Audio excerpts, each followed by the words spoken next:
Hey everyone, welcome back to our episode 2, Fighting with Depression with the Right Weapons. So as we ended up our last episode with a question, I would like to start with the same question right now. Do you have a control over your emotions, or your emotions have a control over your life?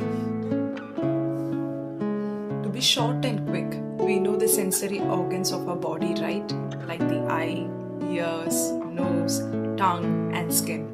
For change, I would like to name the tongue as mouth and skin as touch, only for the purpose of episode, okay? And all these sensory organs of the body, I would like to rename for the series as the entrance or the gateway for the emotions to enter inside of our heart. Let's go one by one. If you take eye, what we see really matters. For example, if you know that if you watch this particular type of movie or a song or any kind of series, it will take you back to a bad mood, or it will make you remind of something which you did in the past, or it makes you remind of things which will make you go into sadness, and yet you continue watching that, then it is your fault. Then it is your choice of letting yourself to be into a kind of a state of mind, the depression state of mind. And in case of ear, if you see, if you hear people speaking about you, saying that you are fit for nothing, you are doing nothing in your life, you are not at all great, you are wasting your time, or you are useless. If these kind of words when people speak around you, and if you allow it to be taken by yourself, if you allow it to your mind, then and yet you continue to sit in the same place where the people have said,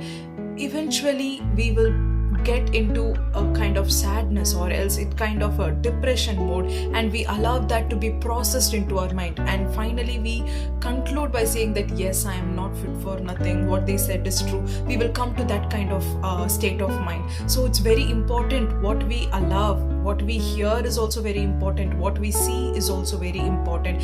Similarly, in case of nose, it might seem funny, guys, but that's the truth. I saw many people battling with it. For example, if there is a person who is very much close to you, and you had suddenly a kind of you have lost that person, or the person has passed away, or the person now you are in a breakup or something like that. And you know what, I have seen people, like if somebody else uses the same perfume as theirs, the trigger, it is a kind of a trigger for them to be thinking about them. It makes them think, it makes it when they sense the smell, automatically the things will start bubbling up in their minds. And if you allow to stay in that point of time, if you yourself allow to stay in that place, then we ourselves are putting ourselves into a depression. So it is more or less similar in case of touch also. That is the skin which I meant. So it is more or less similar in case of touch also. And finally coming to mouth.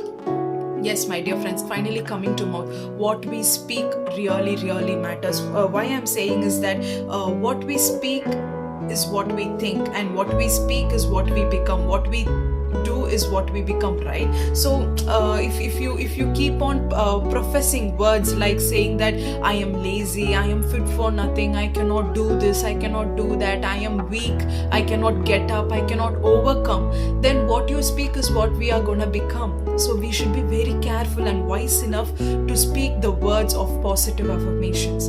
Yes, my dear friends, it's very, very important what we speak. So what we speak is what we are going to become. What we see matters, what we hear matters, what we sense matters, and what we speak really, really matters. So that's why I said all these are the entrances or the gateway for our emotions to take over, or the emotions to enter inside of our heart. For example, or let me be very, very much in short. These are called as the gateways, right? Gateways for what? To enter inside of our heart. So let me tell you, the one verse which I really like a lot, it is from Proverbs chapter 4 and verse 23. And the verse goes like this: above all else, guard your heart, for everything you do flows from it. Yes, my dear friends, let me repeat it. Above all else, guard your heart, for everything you do flows from it. That's why we should be very careful in guarding our heart. It is very, very important, my dear friends. We take care of our skin, we take care of our health, we take care of our every single thing which is outward appearance, right? Even like we take care of the diet, we take care of every single thing. But are we taking care of our heart? Are we taking care of our heart, from everything flows from it, right? The word clearly says, above all else, guard your heart, for everything you do flows from it. See, let me make it clear to you, my dear friends. We cannot control the circumstances or the situations which are happening around us, right? We cannot if we are walking somewhere and there is something, some video comes up, or if we are walking across a person and the scent smell comes up, and if we are hearing people talking, we cannot avoid them. We cannot go and say to them, please stop talking, or please switch off the video, or please do not wear the perfume. We do not have the rights. We cannot control the circumstances or the situations which are happening around us. But what we can do is that when you know that it is going to enter inside of you, at that entrance or at that gateway, we have the control or the authority to change the situation. We have the control. At that point of time itself, you can neglect it. There is a point of saying a no to it. But if you continue, okay, it reminds me of that person, and if you continue sit and watching it at same place, okay, it reminds me of these people, and if you continue listening to it, okay, if you allow inside, then it goes to process called as producing the fruit, and the fruit is called as a depression. We do not want to plant something which does not yield a good fruit, right? We always wanted to plant things which will give us a good fruit, and that plantation should be proper, right? So you should be very careful of what you are letting inside.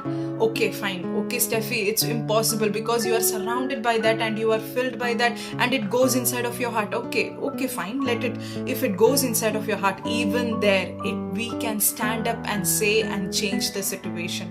Yes, my dear friends. First of all, you have to say a no, or change your concentration when it comes near to the entrances, all the entrances. Everything, whatever it is, at that entrance point only, you can just say no, or you can just change your concentration, or you can get up and move from that place at that point of time itself. If there it is not happening and it had entered inside your heart, and you are filled with those kind of thoughts, and if you are filled with so much of sadness, depression, or all those kind of things, even there you can change your concentration. Even at that point of time, you can change your concentration.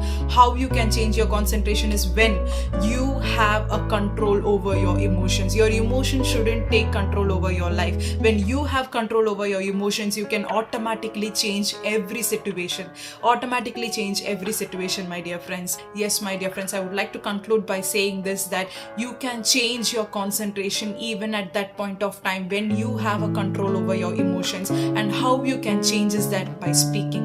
Yes, my dear friends, by speaking positive affirmations. When people are saying to you that you are fit for nothing, you are useless, that point of time, you have an authority over it, and you can clearly say that no, I can overcome all these situations. I have the strength, I have the power to overcome all these kind of situations. What you speak is what you become. What you see is what you become. What you hear is what you become. All these things get manifested. That's why the word clearly says, above all else, guard your heart, for everything you do flows from it. Yes, my dear friends, in our next episode, I will let you know how to speak the positive affirmations. How can you at that entrances, you were not able to resist it. It had entered inside of your heart, and now you're filled with it. How you can overcome by speaking the word of God, by speaking the truth of life, by speaking light into your life will bring transformation. So in the next episode, we will see how to speak the truth, how to speak life into our situation. So until then, keep thinking, and please, when the things come at your entrances, at the doorway, just stand up and say a no to it, or change your concentration and move ahead from it. So next week we will meet. Until then, it's your favorite Steffi signing off. Bye-bye.